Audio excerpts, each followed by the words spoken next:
Hello, good morning everyone. Kindly put your phones on silent and at the end the floor will be open for your questions. I'm happy to introduce our Mock Sunday speaker for today, architect Nandini Somaya Sampat, principal architect of Mumbai-based architectural practice SNK, Somaya and Kalappa Consultants. Upon completion of Bachelor's of Arts in Political Science from Smith College, USA, Nandini qualified as a solicitor from the College of Law, London. After working in India as a corporate lawyer, she decided to pursue her passion for design and change professions. She completed her postgraduate diploma in architectural interior design from the Inchpole School of Design, London, and upon returning to Mumbai, she joined SNK. Thereafter, she completed her Bachelor's of Architecture from Rizvi College of Architecture, Mumbai. Nandini has been on several competition and academic juries and panels and has written for several magazines, journals on architecture, interior design and use of public spaces. She organized and curated the Women in Design International Conference held in January 2020 in Mumbai as a trustee of HECA. She has received several national and international awards including iGen Innovation Generation 50 Awards in June 2013 that felicitated the top 50 new generation architects and designers. Nandini has been featured by Forbes India on the Bold Club, India's top 30 architects in 2021 and also on AD 100 list of architects and interior designers in India 2022. She believes that we live in times where the architect must be responsible for a built landscape that cohesively represents the nation and its people. Practitioners must become students of other verticals such as ecology, archaeology, sociology, history, and the arts. It is a privilege to hear the individual stories of SNK's design practice with the foundation of research-based architecture that allows for new techniques and ways of building. Over to you, ma'am.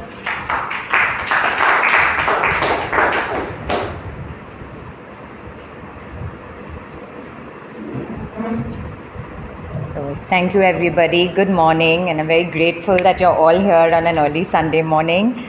I would first like to thank Subodh and the Museum of Goa. It is always such a privilege to be here. I consider this a creative safe space, and so Goa is always close to our hearts. So today, presenting to you a little about our studio and practice and its work, Building Stories is what I've named it. A little about SNK. We are a multidisciplinary architecture and design firm. We're based in Mumbai, and we do architecture, master planning, graphics, landscape, and conservation and interiors. It was started by my mother, Brinda Somaya, in the 80s, and I joined her 15 years ago. And really our practice is based on the philosophy that architecture is about collaboration. The work we do is reflective of our SNK family and how we work together. Of course, all of us experienced the pandemic and we all had to carry ourselves through it, and also our projects in our industry, which was hit very hard. We not only look at the impact from a design point of view, but from labor, from construction, from resources. So altogether, it was a huge impact that we had to carry our industry and our studio through. But our entire design philosophy is based on a strong Indian ethos. Water, these are all projects that we have completed in India. So water becoming a nucleus, a connector, we have to use it very sensitively. Our Indian light, a spectacular gift we have in this country. And if we are able to manifest and respect it, you can use it so well. Walls, depending on the scale of your project, becomes a very interesting medium to increase and decrease scale. Geometry, of course, as an architect is a prerequisite, but has great beauty within it. And finally, materiality. This is the real joy of architecture. You travel to different parts, you learn about the different materials, and you try and apply it in an innovative and complex way. I think the greatest gift for SNK studio has been the large typology of work we've done, and that brings a lot of teaching. So we do hospitality, education, healthcare, public buildings, places of worship, residential, and all these verticals bring in new knowledge that allows us to do more creative and appropriate work. The Hekar Foundation was founded at the same time of the studio. It stands for Heritage, Education, Conservation, Architecture and Restoration. And it's really definitive that as a professional, you need to give back to your community. And how do you do that? So we do a lot of pro bono work through Hekar. We believe in creating platforms where architecture and art can be discussed. So it really becomes important of creating publications that can be shared. So Hekar continues to grow in this form. As mentioned, we organized, Mrs. Somaya and myself, the Women in Design Conference, which is very exciting for us. And it really had several verticals. And the arts is such a wide field. It covers film, photography, graphics, and you learn so much from all these other fields. So for us, that is the real knowledge generation that you're looking for. And of course, creating an exhibition space during Women in Design, we collaborated with textile designers, with filmmakers, and created more active spaces where people could share their art. So today I thought I would just delve into 3 basic projects that would reflect the kind of work we do, but also from an art and design perspective, and then conclude with some of the newer things of our architecture and art. So one is the TCS campus in Indore, started in 2014 to 18, so taking you through a large scale work. It's over 100 acres and 1 million square feet.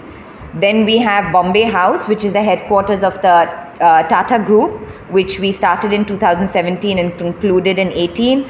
That's 1,20,000 square feet, so smaller, but a restoration project. And finally, a single most important exhibition that we did called India and the World at CSMVS Mumbai. And that was in 2017. So I think what I'd like to share with you today is how even a 100-acre project has to be treated very similar to a single exhibition, with the same care, with the same research, with the same passion, in order to appropriately design for it. So the TCS campus, this is the land we got. And often when you are given a piece of land like this, it lacks context.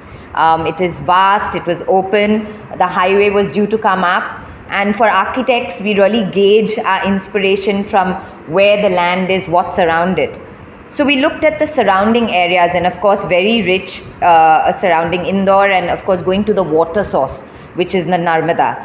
And we really wanted to bring in that sense of water flow into this parched area. And how do you create that sense of journey and a kind of a landmark point in a barren space? So began the creation of sensitively looking at this 100-acre piece of land. And on researching the flow of the Narmada, it starts in the Amarkanthaks, which are the raised temples. It flows through the marble rocks in Jabalpur, which are very angular and sharp, and it ends and flows out into the Gulf of Khambat. So taking that same idea, we created the master plan, as you can see, starting at a higher level. The buildings close in as the rocks of the Gulf of Khambat, of the marble rocks, and then opens up at the bottom again. And we use these ideas not only in plan but in elevation, bringing it out in the architectural vocabulary of the buildings, and also keeping the landscape flowing. So again, you want to use water very sensitively.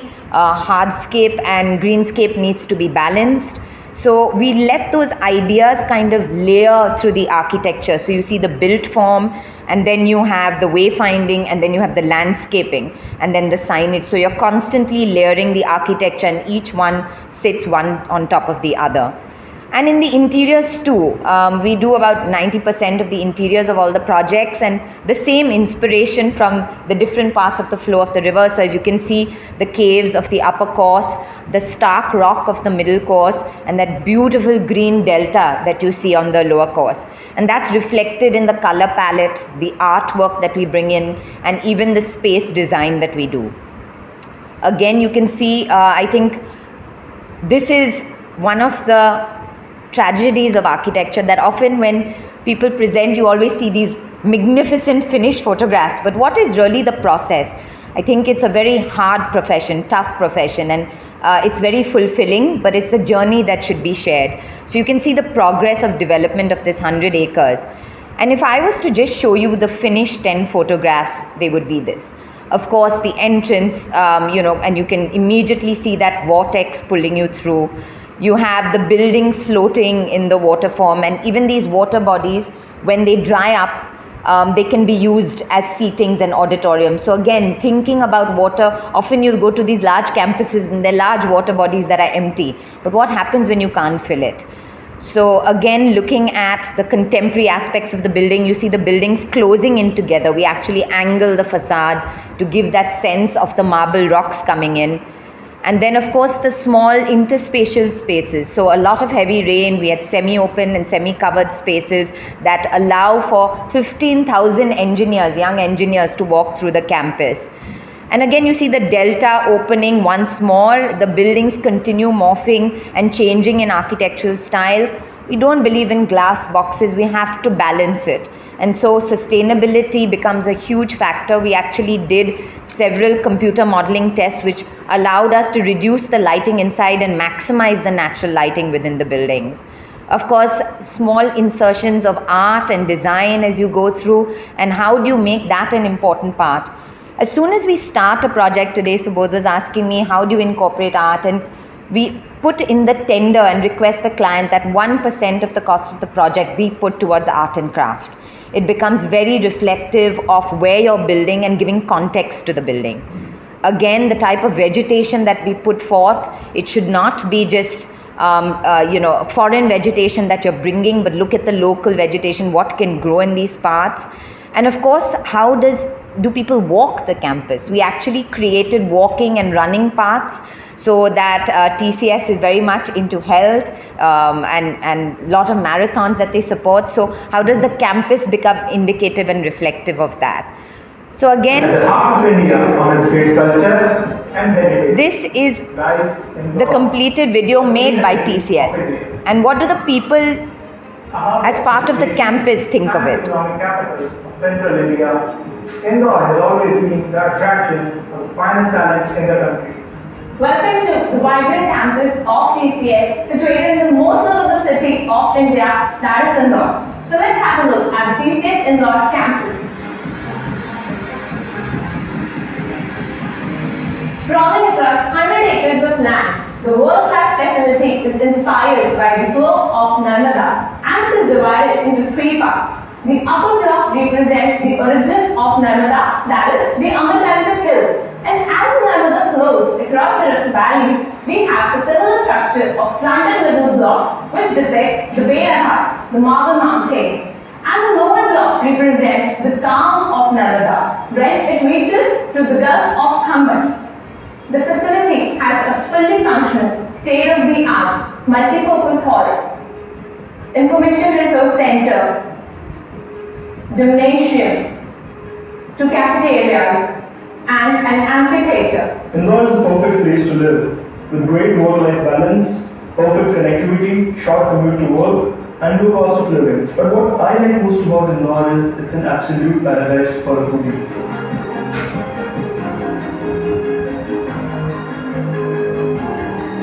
So great food is not the only reason for happiness in TCS Indore. We believe in next-gen workplaces and our agile environment add in this regard. So the way we are conducting Living Cathedral session with our customer, it is helping them a lot. We take problem statement from the customer, having a one-day full session with them, and the outcome is the expected result, and it shows the true value of agile. Indore is the only city in India to have both IIT and an IIM. In fact, highest number of recruitment in IT industry happens from Central India. Engaging workplaces will keep employees happy and helps to create a positive environment for everyone to grow.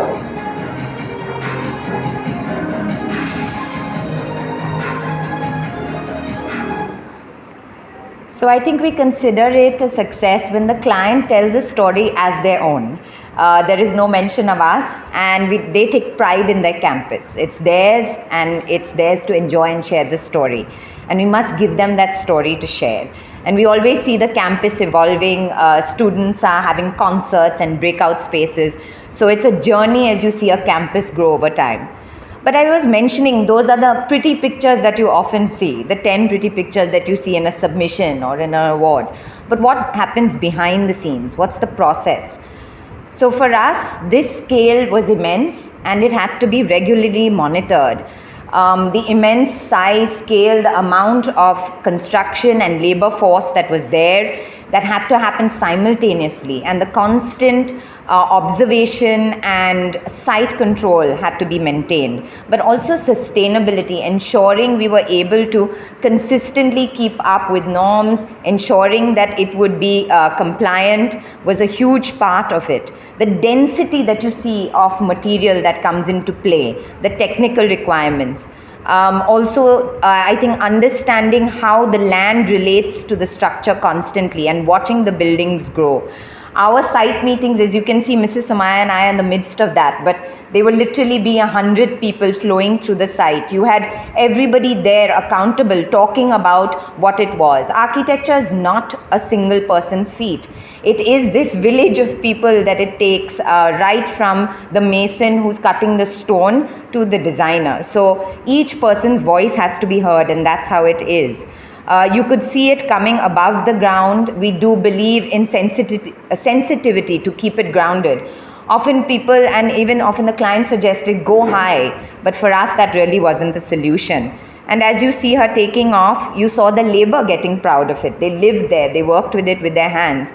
Every visit, we visited the labor camps, how they lived, and these would be surprise visits. Often there would be 3-4 of them cooking and earning together, a lot of men, but also women. The interesting thing about women labor many years ago that we learnt is, if there are 7 women working together, 1 woman will not work, 6 of them will go to work, and the 1 would look after the children or whoever was there, and the 6 would share the salary of the day with the 7th lady. So there are different ways that you have to provide for, and we're seeing less women laborers today because the conditions are tough. But whomever was there was cared for. Fresh, clean water, safe living conditions, good equipment. These were all important aspects. You can see her. She's coming in her sari or a ghagra, but she has her safety suit, her helmet, and she's ready to get on with the day. So these are aspects you really have to understand and respect from ground up for a successful project. And then you see the landscaping and the interstitial spaces coming to life. You see it being framed from different parts. It's not just a large sense of macro understanding of a project, understanding people's scale and connectivity of the project. And of course, the landscaping and the interiors really coming into way. So how do the craftsmen and the artists really come into being? And for each spaces, we did bring in craft from Indore.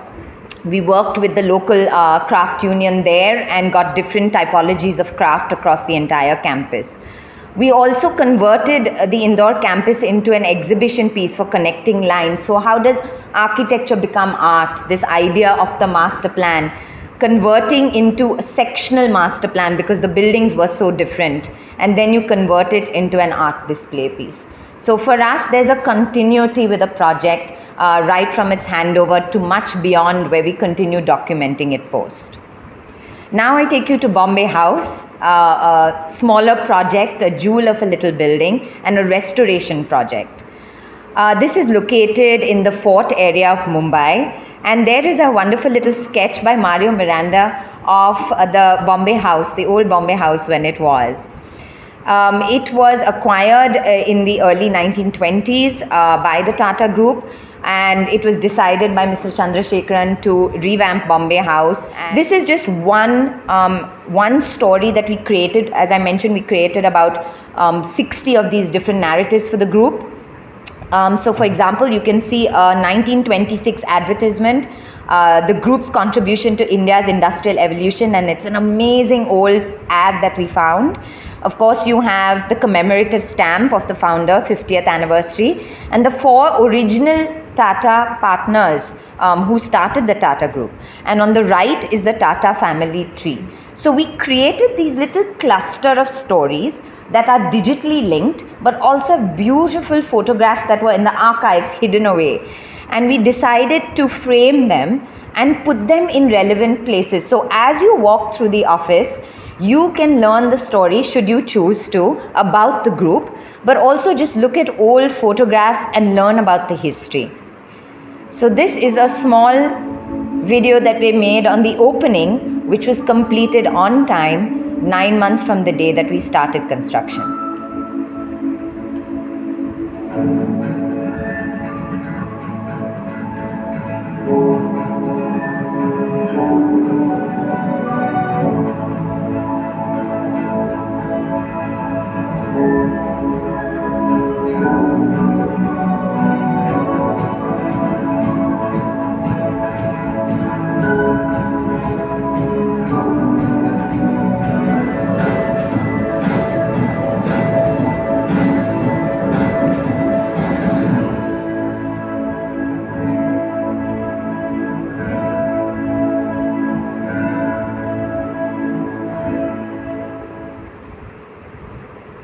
But what was the process that took us through those 9 months?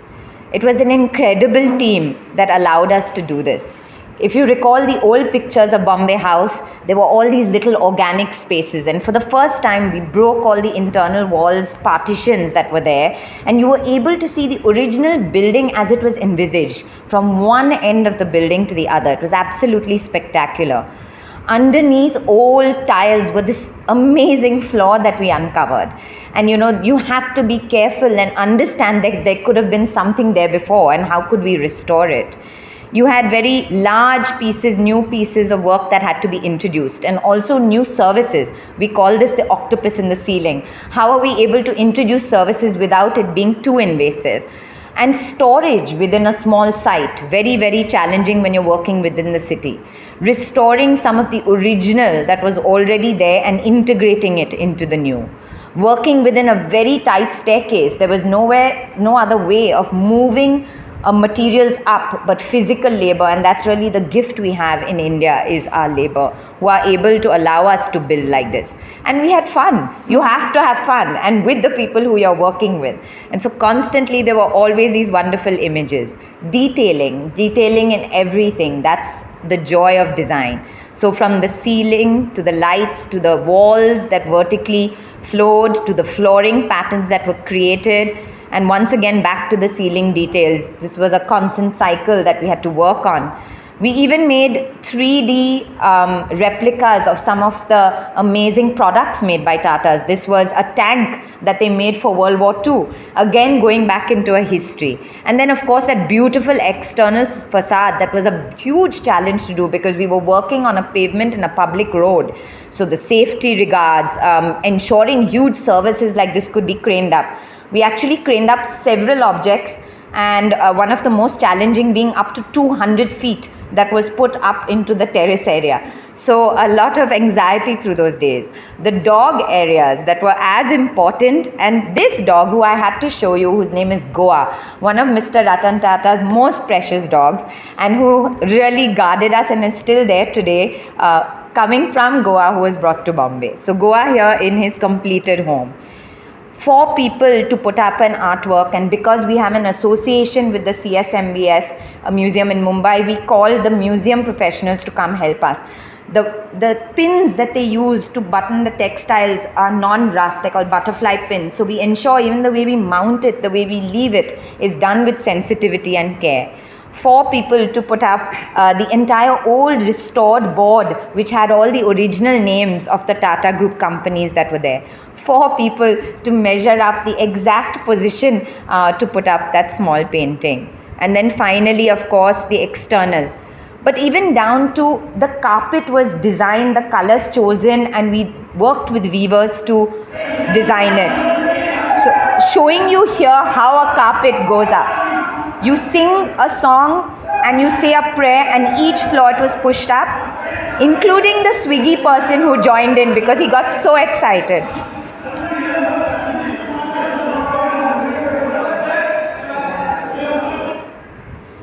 So here we rested on every floor, but we got it up. So, and that was the kind of story all the way on top. You had it concluding at that light. So it is really this that becomes part of the journey that allows us to finish a project like this.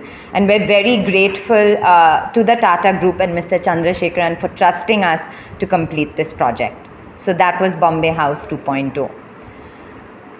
The third and last project that I want to take you through is called India and the World, which we did for CSMVS in 2017.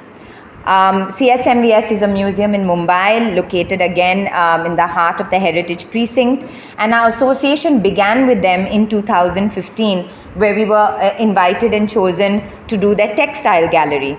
Thereafter, we finished many projects with them: the Textile Gallery, India and the World, which I will share with you today, the Living Cathedral, which was another temporary exhibition, the Money and Jewelry Gallery most recently, which opened in 2020, and we just finished the design, and also it has opened of their conservation lab, which is really state of the art.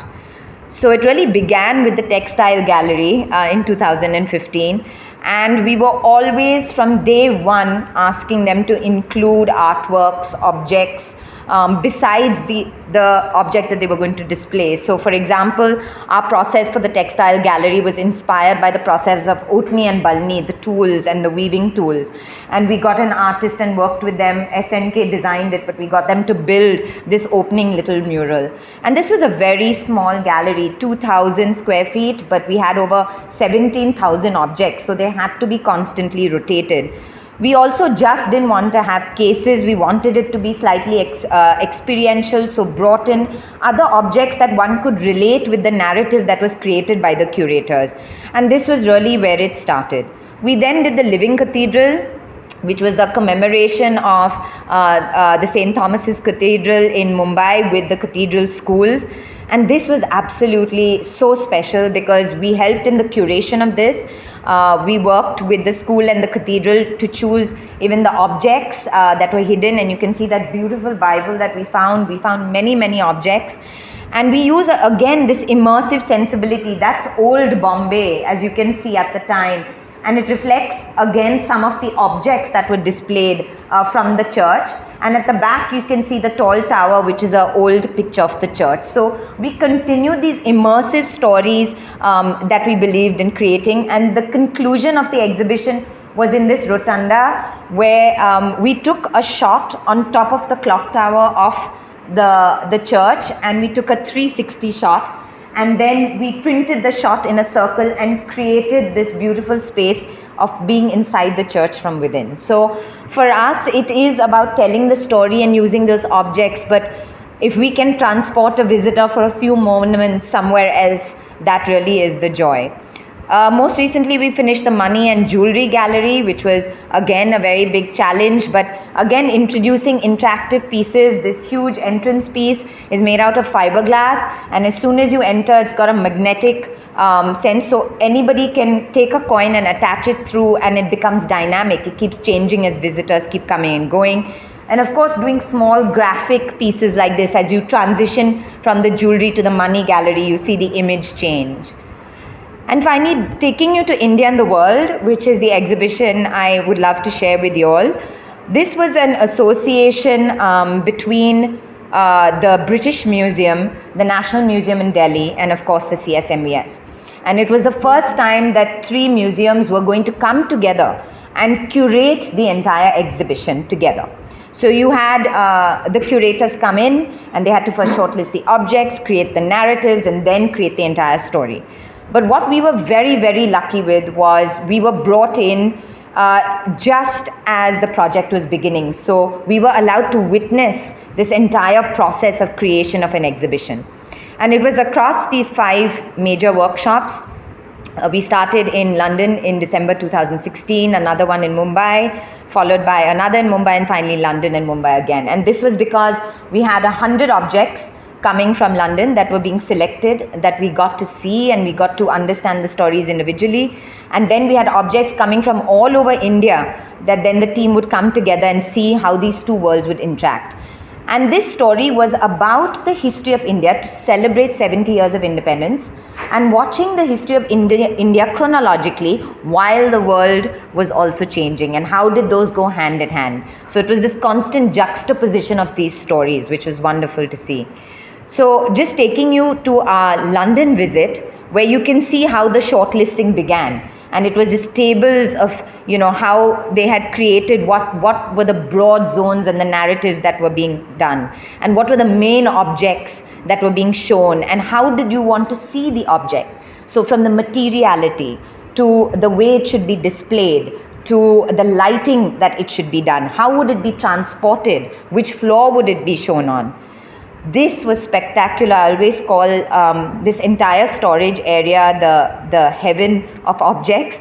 It was a room full of Indus Valley objects, and they took out this little plastic box, as you can see here, and they put it down, and they had gloves, and they had the table in front of them, and the first thing she does is knock the table to make sure that it's stable.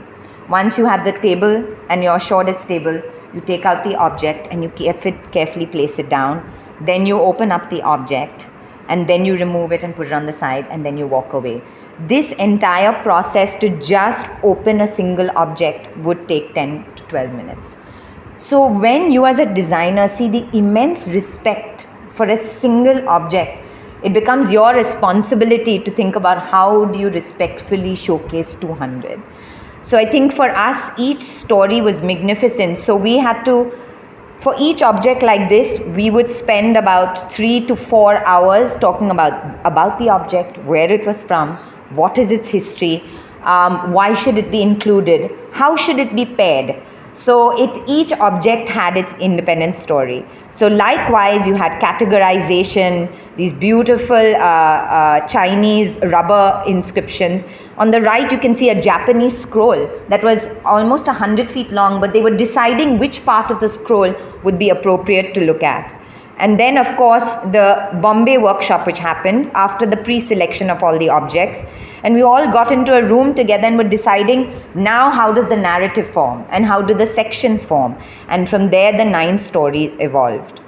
It was, so you can see the curators, Curator Hill from the British Museum, our Naman Ahuja, who's just inspiration and makes us so proud that we have such great scholars in India, and watching this entire exhibition come to life as they shortlisted the objects. And finally, we got to present. Based on the objects that we had, what did we envisage for it, which I will show you. But before we even began design, this was the Excel sheet that really we created in order to understand it. So what was the object number, which museum did it come for, an image of it, the description, the exhibition section that it was going to be with, what else would it be grouped with. And why is that important? Because you cannot place a metal object with a textile. It can oxidize, it can have chemical reactions. So very important to understand pairings and then mounting. The date, the period, material technique, all its specifications, its weight, its installation typology, the height, weight, depth that it would require as we design cases. It was also really important to remember this was a temporary exhibition, and so we had a very tight budget, and whatever we made had to be dismantled yet again. The other aspects of specifications like security, temperature, RH levels, lighting, these all became part of this exquisite master list that we created. And this is just one example. This was the opening object, which was a hand axe from Olduvai, which was absolutely a sparkling object. And one of the requests was that it had to be seen in a 360 because you could see it all the way around. And so we created this incredible amount of research before we even put pen to paper, and then started understanding how did we want this exhibition to feel and look. We also have to remember we're doing this in India. Our audience is completely different from the rest of the world. We have everybody from a villager from the rural areas who cannot speak English, who cannot read and might be illiterate, to an academician who's coming from abroad and coming to see this exhibition. So how do you cater for this vast, very wide and diverse audience? So for us, that became really the experience we wanted to create. We went into detailed drawings of each and every object. What is the wayfinding through it? What were the internal detailings? We did mock-ups of each kind of storage unit, the lighting units, the viewability. We had existing areas with limited height that we had to deal with. So how do we go into depth? So each object had independent drawings, very detailed drawings that we went through. So looking at from that research perspective onto the site, this was the location, which is the beautiful building of CSMBS in Mumbai, starting with the central rotunda where we would have the opening object, and then we would take the visitor upstairs into 2 large connecting exhibition spaces which spanned a total of about 15,000 square feet for the 200 objects. And just because of the fun of it and because we're designers, we actually in AutoCAD had every object drafted to scale. So this is all your objects actually drafted to scale, so you would understand how each object would move. So here was an exhibition that had to be universal. It was a layered exhibition, so very dense, lots of objects. So how do you stop the mind from becoming exhausted? You had to have what we call pauses. There had to be a global context. There had to be conversations that were very important that had to be created, and these were the spaces that we had to do it in. So our concept was inspired by time. In the Western world, time moves on a linear path. It starts from zero and it moves forward in a straight line. But in India, time is considered cyclical. It has a circular pattern. There are start points and stop points. There are high points and low points. But time is alive. So when we considered this idea of cyclical time, we decided that when the audience comes from the bustling city, we take them through a wormhole of time and we take them back right into the golden age and the silver age and the bronze age, and chronologically take them through time where they experience all these objects and these stories, and then they returned back into the flustered bluster of the world. So we wanted to what we call desensitize them. We wanted to literally take them out into a black space where your senses go off and then you start the experience. So as I mentioned, this idea of creating a wormhole, and there at the end of it would be your alluvian axe, which was found in a small cave. The color palette was definitely derived and inspired by each of the zones. The zones started with shared beginnings. Then we had first cities, like all the first civilizations, Indus Valley, the Egyptian civilization. Then we had the rise of the empires, of course, the great kings, Ashoka, Alexander, and all the kings and queens of the world. And then at that time, the king was or queen was considered God. And then you move into state and faith, where it became more religious, where you started either worshipping sculptures or you had the rise of religion. And then you moved into picturing the divine, which was also this transition of divinity, but also the increase of coins and the institution of economics. And economics moves into Indian Ocean trade, where you had the globe coming together. Here people started traveling, worlds started colliding, people started meeting. And then courtly cultures, again the nobility, and once these empires were built, what did they look like? But as the world moved on, we had shared world, or the quest for freedom, where you had people enslaved but who were breaking out into free nations, and that was the next evolution. And finally, we finish our time in Time Unbound, where we kind of pull you back out of the wormhole into reality. So these were the details that we went to for each exhibition space. So you can see the shared beginnings as you enter into a cavernous space and you go through the objects and you start seeing the development of the first cities, which architecturally was for us the plans of a city, and you kind of have them as a graphic on the wall. So subconsciously we used graphics and color to wayfind for people. So you didn't always have to read. You could feel a space by looking at the object and a sense of familiarity and go to the next space.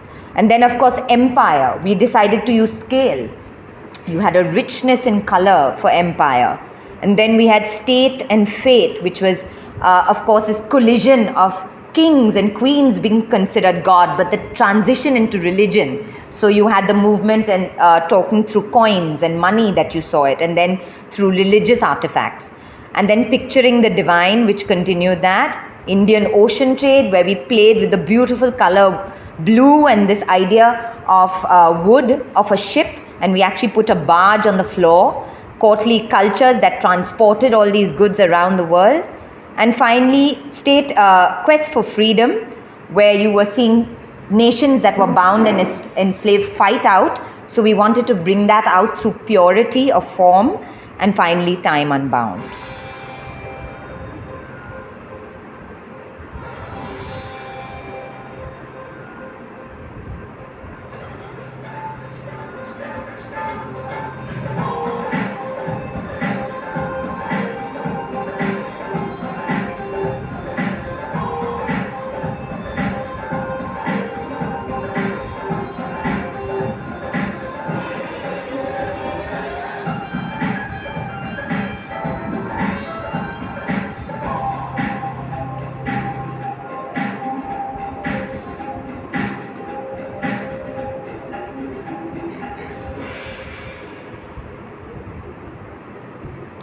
So the execution, we felt like ants crossing over. We had to collaborate across the world, across the seas. And we began with the rotunda. These were immensely heavy, invaluable objects that were being trusted in our care. Whatever we mounted them on had to be secure. The way it would be built had to be done so carefully and sensitively. And you can see our first object arriving from England and how it was boxed and unboxed. And each process was done with care and thereafter mounted.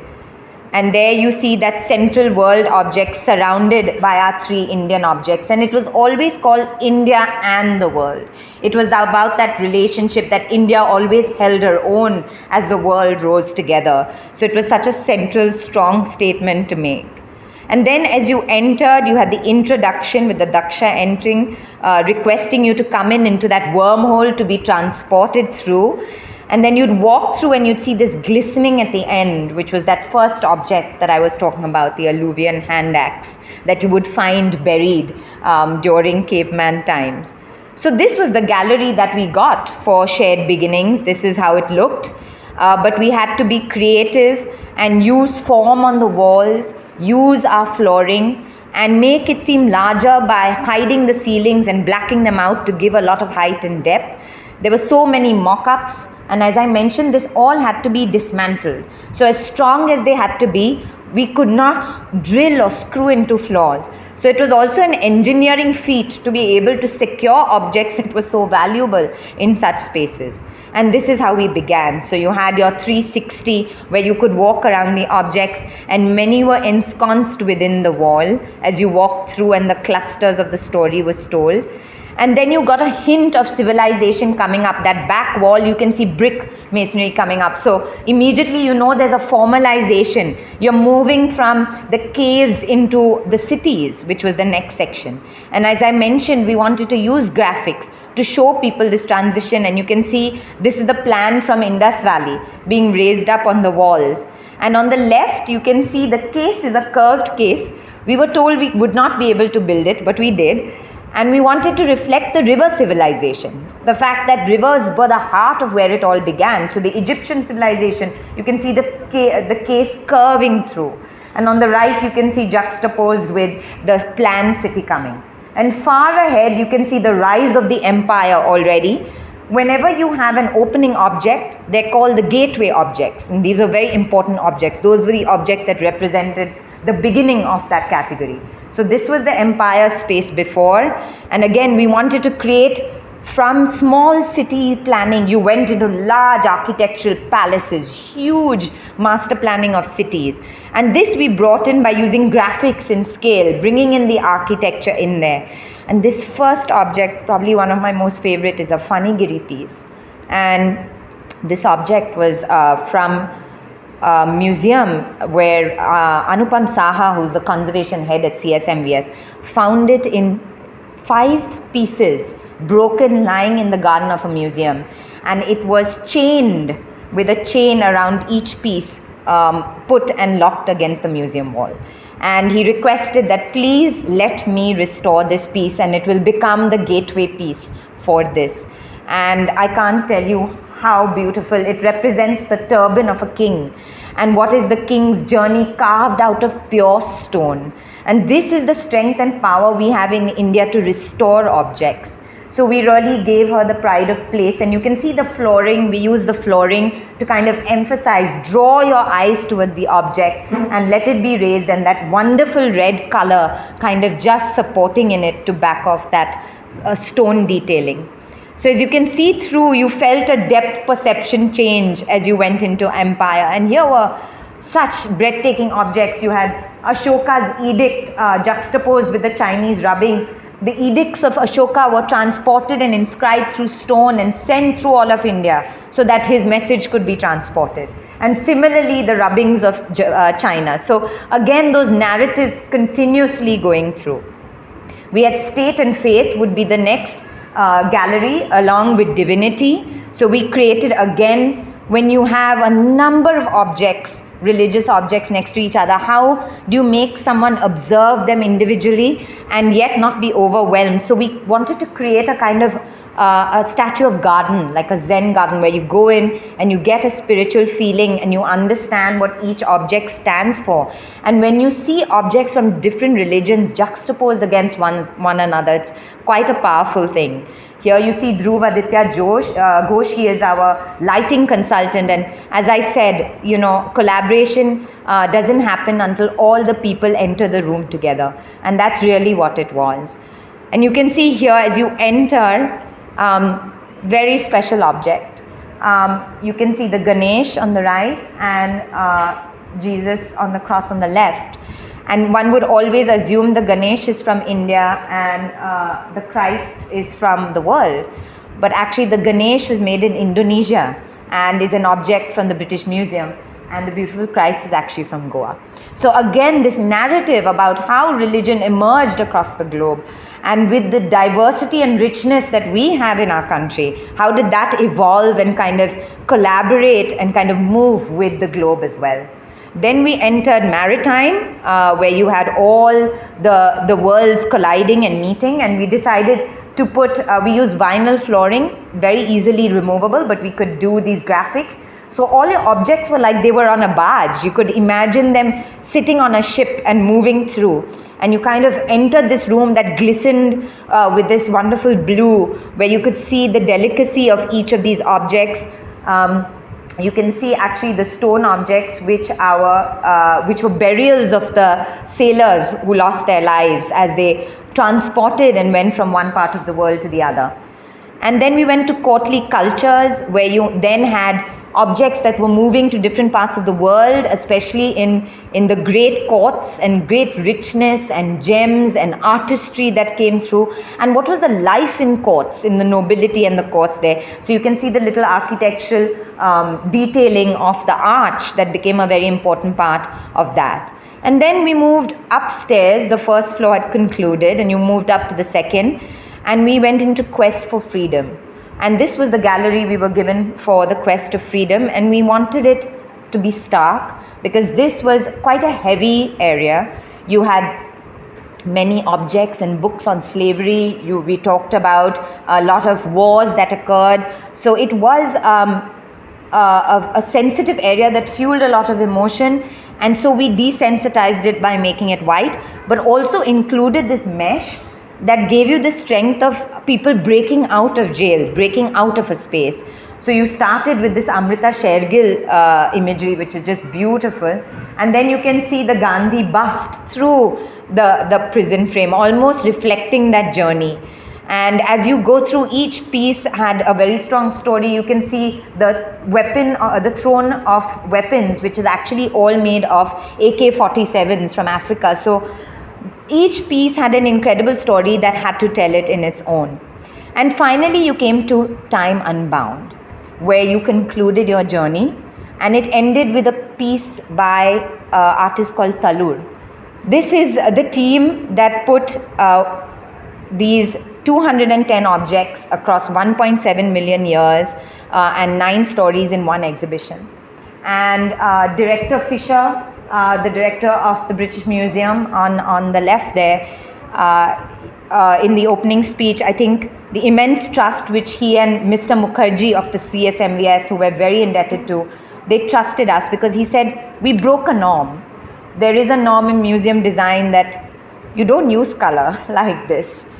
You'll have to not overtake the object. The object must be supreme, and so often you will see a neutralized color tone when it comes to museum design.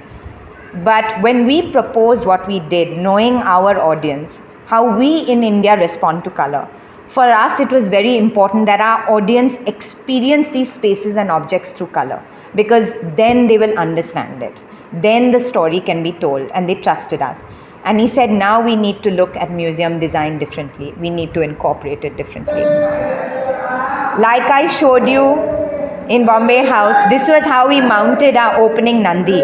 This was done with a puja and a prayer and a song.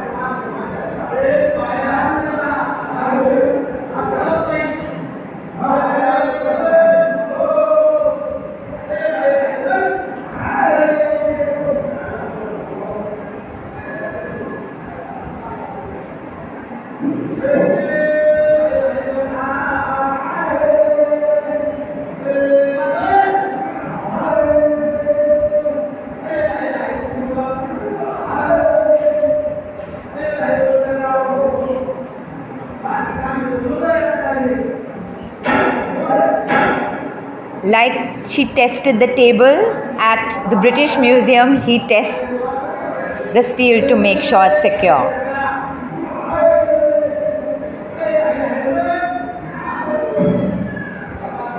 And there she came.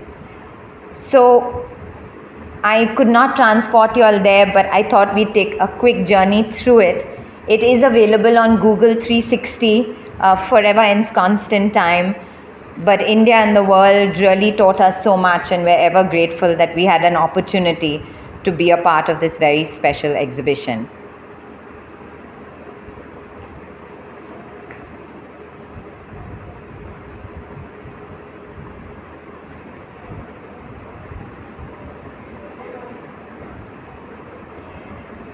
In conclusion, as I talk about those three projects, even today, art and architecture are very intertwined for us. Our Bharat Bhavan 2 restoration, which we just completed during COVID, everything you see here has been made by artists.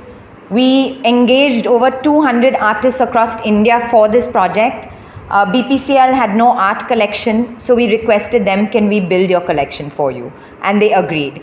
So everything, even this piece actually was designed in-house by us, but we got it made by artists, and we collaborated with different people, and it was so exciting that a corporate could invest in these craftsmen and understand the value of it.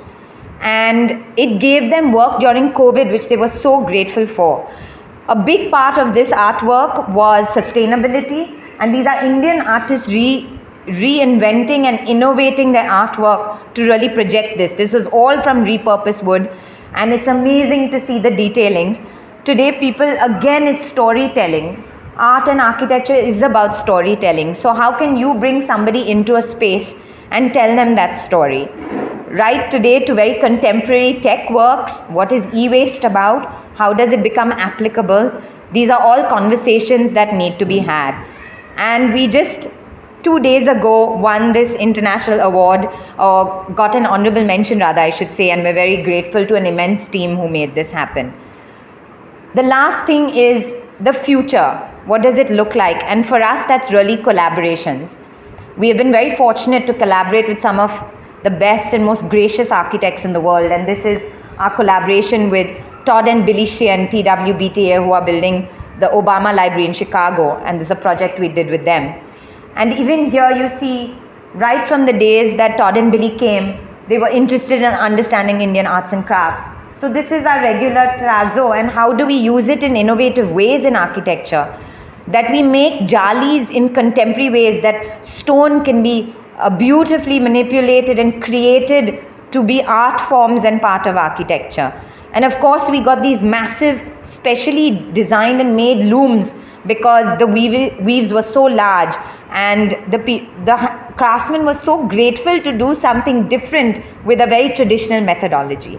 So again, we are very blessed in our country that we have such rich culture and heritage to have all these crafts, but how do we help innovate it and take it forward? Similarly, we collaborated with OMA, Rem Koolhaas, and his company for their proposal for the Bhaudaji Lad. And how do you see museums in the future? And the world is about collaboration. It's about understanding how they work and how does it work for us here in this country. Here we did our proposal for the Shiv Nadar Cultural Center with Enraptured architects, Jim Polchek, unfortunately, who's passed away, it was part of Enraptured. And again, working with them and understanding what art spaces mean today. I mean, MOG is such a representation of public space usage, about giving back to the community and about creativity. And that's really what we need to look ahead for our country. This was our proposal for our National War Museum. And we are very capable here as Indian architects to build and design for our people. We're capable of showcasing the best of our materiality, the beauty of our space, and the magnificence of our art and culture. So I'll end with a quote from my mother. That's her and me when on the many journeys she took me on. I am Indian, and all what I comes from my heritage, and all what I am comes from my heritage. It is an intrinsic part of my being and will naturally reflect in my work in many ways. The architect's role is that of a guardian. He or she is the conscience of the built and the unbuilt environment. Thank you so much.